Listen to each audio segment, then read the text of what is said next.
আজকে মন্দিরে আসলাম। আজকে গোপালদের পুলি পিঠে উৎসব, তো ওখানে আসলাম। যা জম্পেশ ঠান্ডা পড়েছে, আর জ্যাকেট পরে চলে আসলাম, এত ঠান্ডা লাগছে। তো এবার মন্দিরে চলে আসলাম। তো ওখানে গোপালদের এখন পিঠে দেওয়া হবে, ভোগ দেওয়া হবে পিঠে। এবার ছাদে আজকে কীর্তনের আয়োজন করেছে, তো ছাদে আসলাম। এই যে গোপালের লিঙ্গ ভোজন, তো আজকে পিঠে উৎসব গোপালের।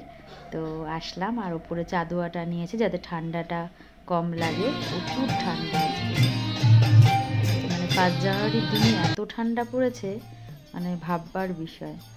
তো এবার সব কীর্তন হচ্ছে এখানে, আর আমরা শুনছি। এত ভালো লাগে বসে কীর্তন শুনতে। আমরা কীর্তন শুনছি, এদিকে পাঠ হচ্ছে, গীতা পাঠ হচ্ছে, গীতা পাঠও শুনছি। তো আমরাও সুর মিলাচ্ছি।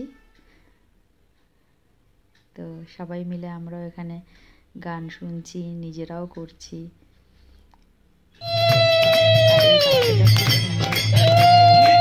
এত সুন্দর বাজাচ্ছে, গীতা পাঠ করছেন, মানে শোনাচ্ছেন। তারপরে আমরা এই দিনটা প্রতি বছরে আমরা এই 1 জানুয়ারি আমরা পিঠে উৎসব করে থাকি। ভগবানকে পিঠে নিবেদন করে আমরা সবাই পাই। চলে গেছেন অনেকে পিকনিক বা মায়াপুরেও গেছেন। সেখানে কীর্তন হয়ে যাওয়ার পর আমরা একটু ছাদে গেলাম। দেখো কত বড় বাতাবি লেবু হয়েছে। আর এই দেখো, এটা কি গো? এটা জলপাই নাকি? আমরা না, আমরা আমরা ঠিক আছে, আমি বাড়ি গিয়ে যাব।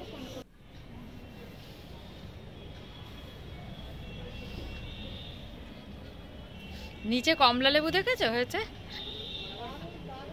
এই যে গাঁদা ফুল।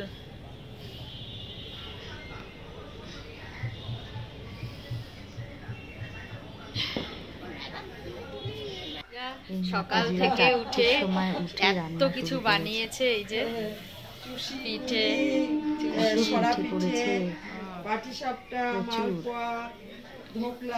ও বাবা কত কি বানিয়েছে। এটা গাজরের হালুয়া, এটা খিচুড়ি তো। হ্যাঁ হ্যাঁ হ্যাঁ, ধোকলা, কত কিছু বানিয়েছে। ধোকলা, মালপোয়া থেকে আরম্ভ করে কত কি। তো তারপরে আমরা এখানে খেতে বসলাম। তারপরে খিচুড়িও করেছে, তুমি খাও।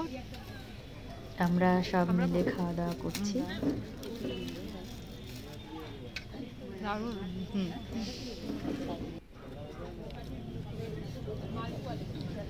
এটা কি পিঠে?